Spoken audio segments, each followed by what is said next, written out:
നമ്മളെ ഏട്ടൻ്റെ കല്യാണമായിട്ടത്. ഏട്ടൻ്റെ കല്യാണത്തിൻ്റെ തലേ ദിവസമായിട്ടുള്ളൊരു വീഡിയോ ആയിട്ടാണ് ഇപ്പോൾ ഈ വന്നിട്ടുള്ളത്.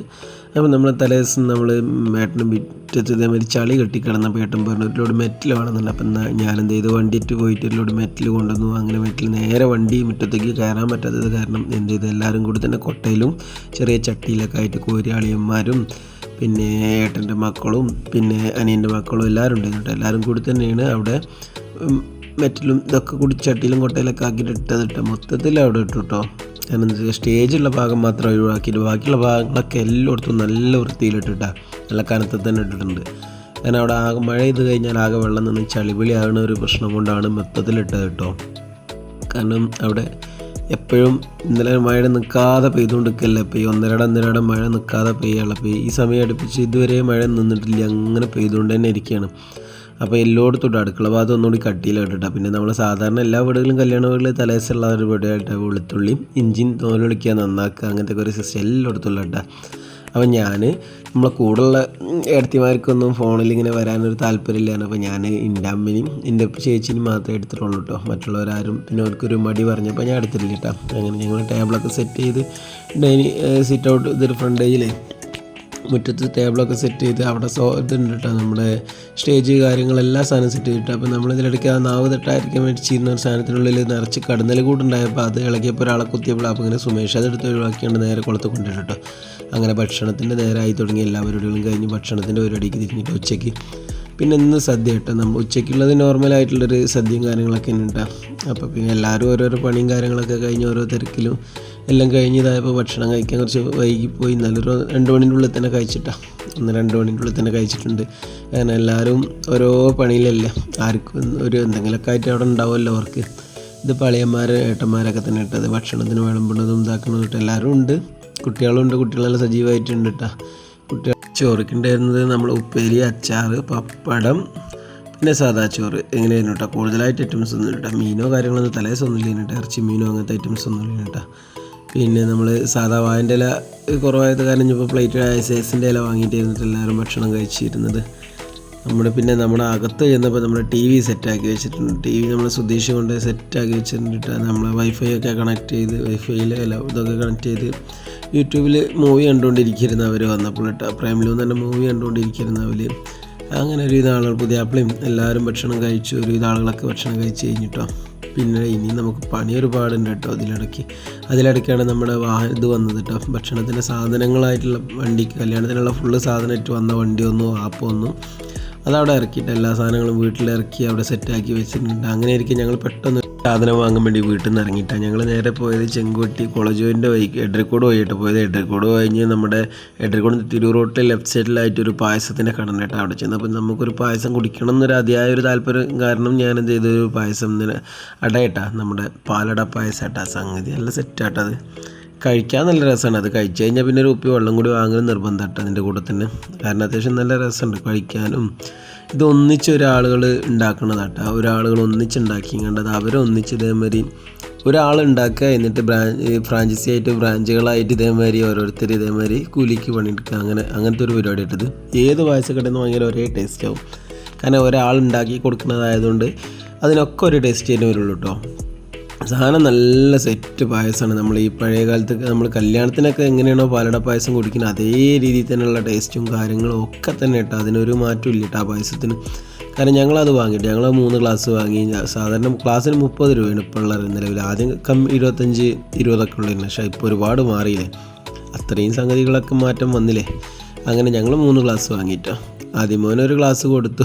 ഇപ്പോൾ പഴയമാതിരി 2 ഗ്ലാസ് കൊണ്ട് ഞങ്ങൾക്ക് രണ്ടാക്കും തികയില്ല. കാരണം ഇപ്പോൾ ഒരു ഗ്ലാസ് കൂടി എക്സ്ട്രാ വാങ്ങേണ്ട അവസ്ഥയാണ്.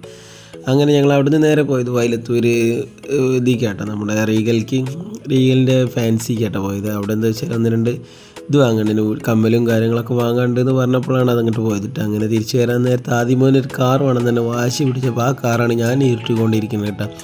ആ കാറ് എന്ന് പറഞ്ഞാൽ ഒരു ചെറിയ ടൈപ്പ് കാറാട്ടാ, നല്ല മെറ്റൽ ഫ്രെയിമൊക്കെ ആയിട്ടുള്ളൊരു കാറാട്ടാ. കാറ് എന്ന് പറഞ്ഞാൽ ആ കാറ് വാങ്ങാനൊരു കാരണമുണ്ട്. ഒരു കുട്ടിയുടെ അടുത്ത് നിന്ന് വാങ്ങി കച്ചറുണ്ടാക്കിയിട്ട് അവനായിട്ട് തല്ലുംപിടി കൂടിയിട്ട് കിട്ടാഞ്ഞിട്ട് പോയി വാങ്ങിയ കാറാണിത്. അങ്ങനെ ഞങ്ങൾ എല്ലാവരുടെയും കഴിഞ്ഞ് വീട്ടിലെത്തി. ഞങ്ങൾ രാത്രി പിന്നെയും കല്യാണ വീട്ടിലേക്ക് പോകേണ്ട സമയമായിട്ടോ. എല്ലാ സാധനങ്ങളും അതിൽ 1-2 സാധനങ്ങൾ അങ്ങോട്ട് വേണമെന്ന് പറഞ്ഞിട്ടുണ്ടെങ്കിൽ അതൊക്കെ വാങ്ങിയതായിട്ടാണ് ഞങ്ങൾ ഇറങ്ങേണ്ടത്. അങ്ങനെ ചെക്കനും എല്ലാ ചേച്ചിയും പിന്നെ എല്ലാവരും സെറ്റായിട്ട് ഞങ്ങൾ വീട്ടിൽ പിന്നെ പൊതുവേ ഈ നേരമായി കഴിഞ്ഞാൽ ഒരു ഫംഗ്ഷനൊക്കെ വന്നു കഴിഞ്ഞാൽ നമ്മളവിടെ വണ്ടി നിർത്തലുള്ള സൗകര്യം കാര്യങ്ങളൊക്കെ വീട്ടിൽ തന്നെ ആയിട്ടുണ്ടാവില്ലേ. അതിന് ഞങ്ങളിത് എല്ലാവരും വീട്ടിലെത്തി. അങ്ങനെ ഞങ്ങൾ ഞാൻ പന്തലിൽ ചെന്ന് നോക്കിയപ്പോഴാണ് അറിഞ്ഞത് നമ്മുടെ സ്വന്തം മൂസാക്കയായിട്ട് ഭക്ഷണം ഉണ്ടാക്കേണ്ടത്. മൂസാക്ക എന്ന് പറയുന്നത് നമ്മളെ ഏരിയയിൽ എവിടെ ഫംഗ്ഷൻ ഉണ്ടോ അതൊക്കെ മൂസാക്കാൻ്റെ കയ്യിലാട്ടാ. കാരണം അത് പുറത്തേക്ക് കൊടുക്കാൻ ഞാൻ കഴിയില്ല. കാരണം അത് അങ്ങനെയാണ്. അത് ബിരിയാണിയിൽ മൂസാക്കാനെ കഴിച്ചാൽ ഞങ്ങൾക്ക് വേറെ ആളുള്ളൂ. അത് എപ്പോഴും എന്നും ആയിക്കോട്ടെ. കാരണം അങ്ങനെയാണ് ഞങ്ങൾ നിച്ചം വെച്ച കാലം തൊട്ടേ ഞങ്ങൾ അങ്ങനെ തന്നെയാണ്. കാരണം മൂപ്പര വെപ്പും മൂപ്പര ഭക്ഷണം അത് കഴിച്ചിട്ടേ നമുക്ക് മറ്റുള്ള കാര്യം ഒരാളെ ഏൽപ്പിക്കാണ്ട് മൂപ്പർക്ക് അത്രയ്ക്ക് ഒഴിവില്ലാത്ത സമയമാണെങ്കിൽ മാത്രമേ നമ്മൾ വേറൊരാളെ ഏൽപ്പിക്കുകയുള്ളൂ കേട്ടോ. അല്ലാന്നുണ്ടെങ്കിൽ മൂപ്പര തന്നെയാണ് ഇത്രയും കൈകാര്യം ചെയ്യൽ. കാരണം ഭക്ഷണത്തിൻ്റെ രുചി കാര്യങ്ങളൊക്കെ എന്ന് പറഞ്ഞിട്ടുണ്ടെങ്കിൽ നമുക്ക് 100% നമ്മൾ സാറ്റിസ്ഫൈഡ് ആയിരിക്കും. കാരണം അത്രയ്ക്ക് ബെറ്റർ ആയിട്ടുള്ള ഭക്ഷണം കേട്ടോ. അങ്ങനെ നമ്മൾ ഭക്ഷണം ഒക്കെ റെഡി ആയി കഴിഞ്ഞ് പിന്നെ നമ്മൾ ഭക്ഷണം എന്തുണ്ടാക്കിയാലും നമ്മുടെ കാരണന്മാർക്ക് നമ്മൾ വീതി കൊടുത്തിട്ടേ നമ്മൾ മറ്റുള്ള ഒരാൾക്ക് കൊടുക്കുകയുള്ളൂ, നമ്മളും കഴിക്കുകയുള്ളൂ കേട്ടോ. അത് ഇന്ന് തുടങ്ങിയതല്ല, അത് നിച്ചം വരച്ച് ജനിച്ച കാലം മുതൽ തുടങ്ങിയൊരു സംഭവമാണ്. അത് നമ്മൾ അത് അന്ന് തൊട്ട് തലമുറകളായിട്ട് പിന്തുടരുന്നുണ്ടെങ്കിൽ ഇന്നും നമ്മൾ അതുപോലെ തന്നെ പിന്തുടരുന്ന ഒരു കാര്യമായിട്ടത്. കാരണം എന്ത് നമ്മൾ വീട്ടിലുണ്ടാക്കണോ, അതിന് പരിപാടി ആയിക്കോട്ടെ അല്ലെങ്കിൽ എന്തോ ആയിക്കോട്ടെ, എല്ലാ കാര്യത്തിനും നമ്മളെ വീട്ടിലുണ്ടാക്കി എന്ത് സാധനം ആദ്യം നമ്മുടെ കാരണന്മാർക്ക് കൊടുത്തിട്ടേ നമ്മളായിട്ടുള്ള ആളുകൾ കഴിക്കുള്ളൂ കേട്ടോ. കാരണം അത് ഇന്ന് തുടങ്ങിയതല്ല, കാലങ്ങളായിട്ടുള്ളൊരു ആചാരമാണ് അതെന്തായാലും മാറ്റിയിട്ടില്ല. അങ്ങനെ ഭക്ഷണം എല്ലാവരും ഒരേമാതിരി ഞങ്ങൾ കഴിക്കൽ തുടങ്ങിയിട്ടാണ്. സ്റ്റാർട്ടിങ്ങിൽ പിന്നെ കുറവായിരുന്നു കേട്ടോ. ആളുകൾ കുറവായിട്ട് നമ്മൾ കൂടുതലായിട്ട് ആ തലേദിവസത്തെ പരിപാടി എന്ന് പറഞ്ഞിട്ടുണ്ടെങ്കിൽ നമ്മളെ വീട്ടിലൊതുങ്ങുന്ന ഒരു പരിപാടി കേട്ടോ. കൂടുതൽ പുറത്തായ ആളുകളായിട്ടില്ല കേട്ടോ. പുറത്തെ ആളുകൾക്കായിട്ട് പറയാത്തത് കൊണ്ട്, അവരോട് വരാൻ പറയാത്തത് കൊണ്ട്, കാരണം വീട്ടിൽ തന്നെ നമ്മളെ കുടുംബങ്ങളായിട്ടുള്ളവർ തന്നെ ഒരു അത്യാവശ്യം ആളുണ്ട് കേട്ടോ. തലേദിവസം ഞങ്ങൾ 25 ലെവലിലാണ്, 25 ലെവലിൽ നെയ്ച്ചോറും കറിയും കൂടി ആയിട്ടുള്ള വെച്ചിട്ടുള്ളത് കേട്ടോ. അപ്പോൾ തന്നെ നമ്മൾ അത്യാവശ്യം നമ്മളെ കുടുംബത്തിൽ തന്നെ അവിടെ മിങ്ങിലി തന്നെ ഉണ്ട്. പെങ്ങന്മാരും പിന്നെ മക്കളും പേരക്കുട്ടികളും പിന്നെ എല്ലാവരും ഉണ്ട് കേട്ടോ. വലിയച്ഛന്മാർ ചെറിയച്ഛന്മാർ എല്ലാവരും അത്യാവശ്യം ആളുകൾ, പിന്നെ അടുത്ത വീട്ടിൽ തോരും, അങ്ങനെ ഒരുവിധ ആളുകളൊക്കെ ഉണ്ട് കേട്ടോ നമുക്ക് അവിടെ നിന്ന്. അങ്ങനെ നമ്മൾ കൂടുതലായിട്ട് ഫോണിൽ ഫോക്കസ് ചെയ്യാത്തതെന്ന് വെച്ചാൽ ചിലർക്ക് നമ്മൾ ഫോണ് പിടിക്കുന്നത് പറ്റാത്തൊരു പ്രശ്നം വന്നിട്ടുണ്ട് ഈ ഇടയിൽ.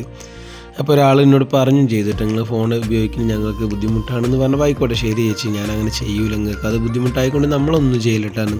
കാരണം നമ്മളെ ചെക്കന്മാരുണ്ട് ഇനി അടുത്ത ഭക്ഷണം കഴിക്കാനുള്ളത്. ഒരു ആളുകളൊക്കെ ഭക്ഷണം കഴിച്ച് കഴിഞ്ഞുകൊണ്ടിരിക്കുന്നത് കൂടുതലായിട്ട് ആരും ഇല്ല. നമ്മൾ പയ്യൻസ് എല്ലാവരും ഉണ്ട് കേട്ടോ അവിടെ. ഇതൊക്കെ നമ്മുടെ ചെക്കനായിട്ട് നമ്മുടെ നാട്ടിലത്തെ കുട്ടിയാണ്, നമ്മളെ സൗണ്ട് ഓപ്പറേറ്റർ സാദിക്കാണ്, എല്ലാ കാര്യങ്ങളും പറ്റും. അതിലിടയ്ക്ക് ആദ്യമൊരു ഡാൻസ് അല്ല സ്റ്റേജിൽ ഒരു പയ്യ അതേമാതിരി ഇങ്ങനെ മറിയണേ കണ്ടപ്പോൾ അത് കഴിഞ്ഞിട്ട് അവൻ്റെ ഒരു മറിച്ചിലും കൂടി കണ്ടപ്പോൾ എന്നെ പഠിച്ചവനെ വല്ലാത്തൊരു മറിച്ചിലായിപ്പോയി. മറിഞ്ഞ് നോക്കുകയാണ്. എന്നിട്ട് ഇങ്ങനെ സ്റ്റേജിന്മേൽ കടന്ന് പുഷപ്പ് അടിക്കുക എന്നല്ലാതെ ഓനെ കൊണ്ടൊന്നും പറയാൻ പറ്റണില്ല. കാരണം കുട്ടികളെ ഓരോന്ന് കാട്ടിക്കൂടണുണ്ടപ്പോൾ. കാരണം നമ്മളെ ബാല്യത്തിൽ നമുക്കൊന്നും ചെയ്യാൻ പറ്റാത്ത അവരെ കൊണ്ട് കഴിയണവർ ഒരു ചെയ്യണം, അത്രേ ഉള്ളൂ. നമുക്കിപ്പോൾ കഴിഞ്ഞ് നമ്മളെ ടൈം കഴിഞ്ഞ് ഇനി അവരെ സമയമല്ലേ. അപ്പോൾ അതൊക്കെ തന്നെയാണ് കഥ എന്ന് പറയുന്നത്. കുട്ടികൾക്ക് അത്രയും എന്താ പറയുക ഒരു ആവേശമില്ല. എല്ലാവരോടും ഒത്ത് കഴിയുമ്പോൾ ഉണ്ടാകുന്ന ഒരു സംഭവമാണ് ഭയങ്കര ഒരു ഫീലിംഗ് കേട്ടോ. കുട്ടികളിങ്ങനെ ഓടി മറിക്കണതൊക്കെ കാണുമ്പോഴേ.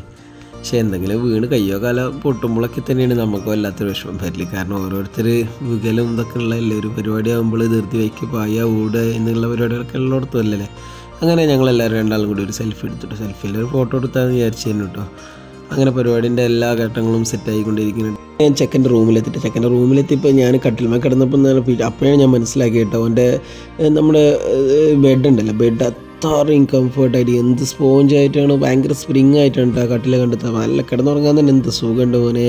അപ്പോൾ ഏതായാലും ഞങ്ങൾ ഈ വീഡിയോ ഇഷ്ടപ്പെട്ടാൽ ലൈക്ക് ചെയ്യുക, ഷെയർ ചെയ്യുക, സപ്പോർട്ട് ചെയ്യുക. അപ്പോൾ തലേദിവസത്തെ വീഡിയോ ഇത്രയേ ഉള്ളൂ കേട്ടോ. ഇനി വെഡ്ഡിങ് ദിവസത്തെ വീഡിയോ ആയിട്ട് വരും. അപ്പോൾ ഓക്കെ, ബായ്.